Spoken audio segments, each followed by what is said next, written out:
Et bonjour tout le monde, c'est Tuto Rapide et aujourd'hui on va se retrouver pour une nouvelle vidéo. Où est-ce que je vais vous montrer comment installer Node.js sur votre VPS. Et le tutoriel qu'on va faire fonctionne très bien si vous avez un Raspberry qui fonctionne sous Raspbian ou Debian ou Ubuntu. Donc pour ce faire, vous allez devoir vous connecter à votre VPS en SSH. Donc c'est vraiment très simple, on va commencer tout de suite. Donc moi pour la connexion SSH, j'utilise MobaXterm. Je vous mettrai le lien en description, mais si vous utilisez Putty ou toute autre solution qui vous permet d'utiliser le SSH va très bien fonctionner. Je vous mettrai pareil tout simplement un lien dans la description qui va vous rediriger vers la doc de Node.js pour pouvoir tout simplement installer Node.js sur votre VPS ou autre. Si vous êtes sous Ubuntu, vous utilisez les premières commandes. Si vous êtes sous Debian, vous utilisez la deuxième commande. Attention, si vous êtes en route de supprimer le sudo. Étant donné que moi je suis sur Debian et que je suis tout simplement,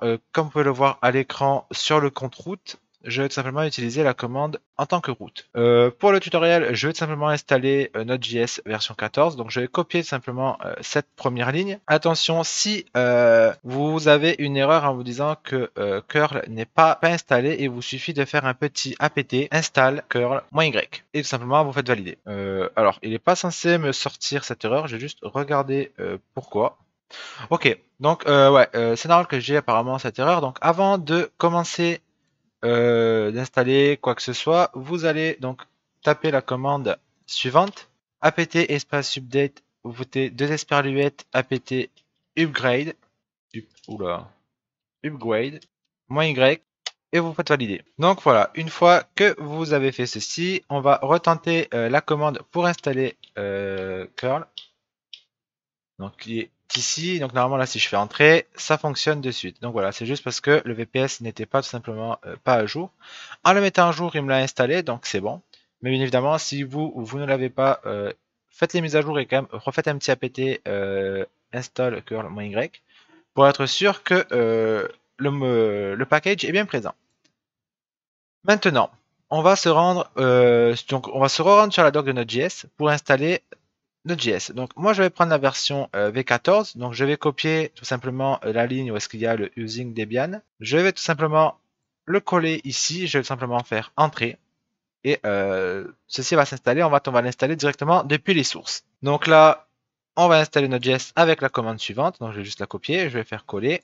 Donc pour vous montrer, apt install Node.js, donc cette commande là, je valide. Donc Node.js est maintenant installé. Pour vérifier que tout est bien installé, vous allez faire node-v. Ça va vous donner la version de Node.js que vous avez installée. Donc moi j'ai installé la V14, donc il m'installe la V14.15.1. Et npm, si je fais npm -v, ça me donne la version de npm. À ce stade-là, vous êtes bon, vous avez tout installé. C'est parfait. On va installer quelques modules, un autre package qui est, on va dire, pas obligatoire mais nécessaire pour certains modules si vous faites des bots Discord. Donc c'est les builds essentiels. Donc pareil, vous faites un petit apt, le get n'est pas obligatoire, donc je vais l'enlever. Apt get install -y. Le -y, si vous le mettez avant ou après, ça n'a aucune importance. Vous faites entrer, ça va vous l'installer, vous patientez. Donc voilà, on a tout installé. Pour vous montrer que ça fonctionne, je vais juste créer un fichier pour le bot. Donc je vais l'appeler bot. Je vais créer un fichier que je vais appeler index.js tout simplement. Je vais me rendre, donc vous pareil, tout simplement ce que vous faites, c'est que vous allez tout simplement créer un dossier sur le VPS pour votre bot. Vous lui donnez le nom que vous souhaitez.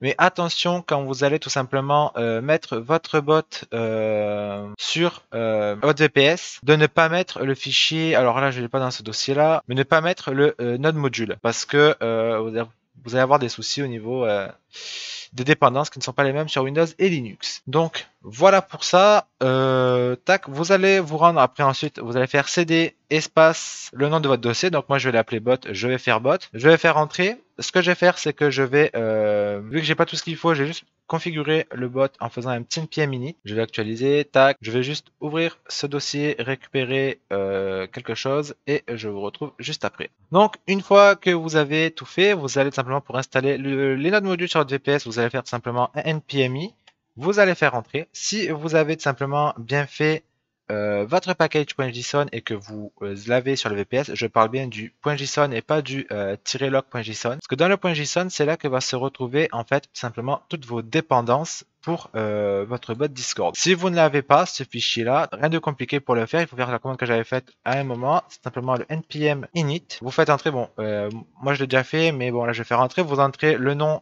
du package, donc le nom tout simplement de votre bot, par exemple, la version.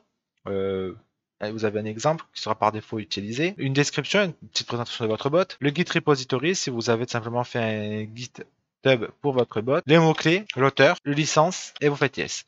La licence, vous avez, quand vous avez toute la licence disponible sur internet. Donc là, je fais yes. On a installé les modules, c'est parfait. Si je fais un node index.js, ça me dit que le bot est connecté, donc GNU Project. Pour vous montrer que il est bien connecté, le bot est présent ici. Et donc, si je vais dans le salon ici, que je fasse, il me semble, c'est ping, le bot me répond bon. Donc voilà. Mais à ce stade-là, si vous quittez tout simplement la console et que je ferme tout simplement tout ça, le bot va tout simplement se stopper. Comment faire?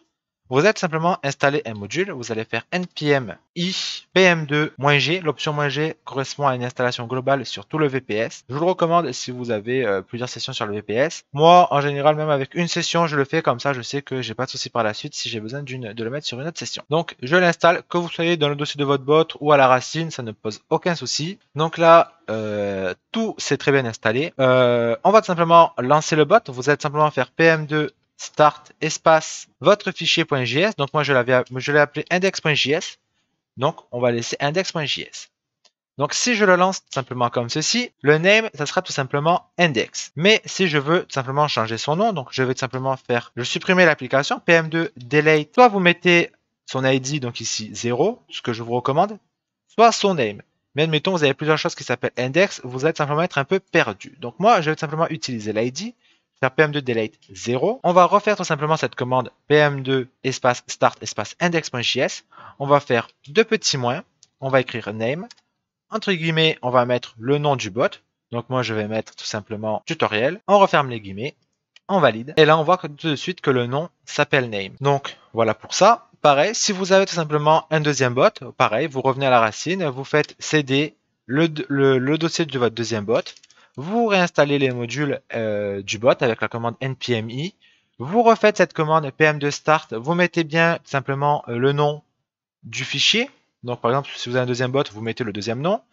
Vous mettez index.js si le fichier principal c'est index.js. Si c'est main.js, vous mettez main. Si c'est apps, vous mettez apps. Et ainsi de suite. Donc voilà. À ce niveau-là, le bot fonctionne en arrière-plan. Mais si vous allez tout simplement redémarrer votre machine, eh bien ce processus va se couper. Rien de bien grave, je vais vous montrer comment activer ceci. Vous allez faire tout simplement pm2 startup, vous validez. Vu qu'on est sur la session route, il va directement nous créer ce qu'il faut. Nous, on va juste faire un pm2 save. Et là, on aura tout simplement en fait ce processus qui sera sauvegardé. Si vous ajoutez d'autres bots par la suite, repensez à faire un petit pm2 save pour qu'il vous sauvegarde la nouvelle liste. Donc voilà pour ça. Donc là, pour vous montrer que le processus ne s'est pas stoppé, le bot est bien en ligne. Donc je vais faire ping. Donc le bot répond. Je vais redémarrer la machine. Donc là, le bot va se couper. Donc là, déjà, il ne répond plus. Juste sur Discord, il faut patienter pour que ça se déconnecte. On va se relancer. Je vais me reconnecter. Je vais faire pm2 ls pour me donner en fait la liste des processus. Le ls est un raccourci de liste. Si je valide, on voit que le processus est encore en cours et qui tourne depuis, là je l'ai pas, depuis 0 secondes. Mais si je refais le petit programme, normalement il est censé m'afficher, ah non ça c'est le nombre de restart qu'il a eu, hop là je l'ai. Donc voilà, donc là il tourne depuis 33 secondes. Et là, vous avez plus d'informations parce que j'ai tout simplement dézoomé. Donc voilà pour ça. Pareil, je vous mettrai, si vous souhaitez plus d'informations sur PM2, la documentation de PM2 simplement dans la description. Avec PM2, vous allez pouvoir simplement lancer des programmes aussi en Java. Vous avez un serveur Minecraft, vous pouvez le lancer depuis PM2, mais attention, quand vous lancez la console de PM2, donc pour avoir les logs, donc je vais faire PM2 log. Donc dans mon cas, je l'avais appelé 0. Son ID était 0. Vous allez pouvoir écrire, mais vous n'allez pas pouvoir valider de commandes sur Minecraft si vous l'utilisez en console. Si vous voulez utiliser votre console VPS pour pouvoir faire des actions sur votre serveur Minecraft, il vous faudra utiliser Screen. Si vous souhaitez un tutoriel sur Screen, n'hésitez pas à me le dire dans les commentaires et j'essaierai de vous faire tout ça prochainement. Voilà pour cette vidéo, j'espère qu'elle vous aura plu. Si elle vous a plu, n'hésitez pas à aimer cette vidéo, n'hésitez pas à vous abonner à la chaîne si vous venez de me découvrir. Et moi je vous dis à très bientôt tout le monde. Bye bye.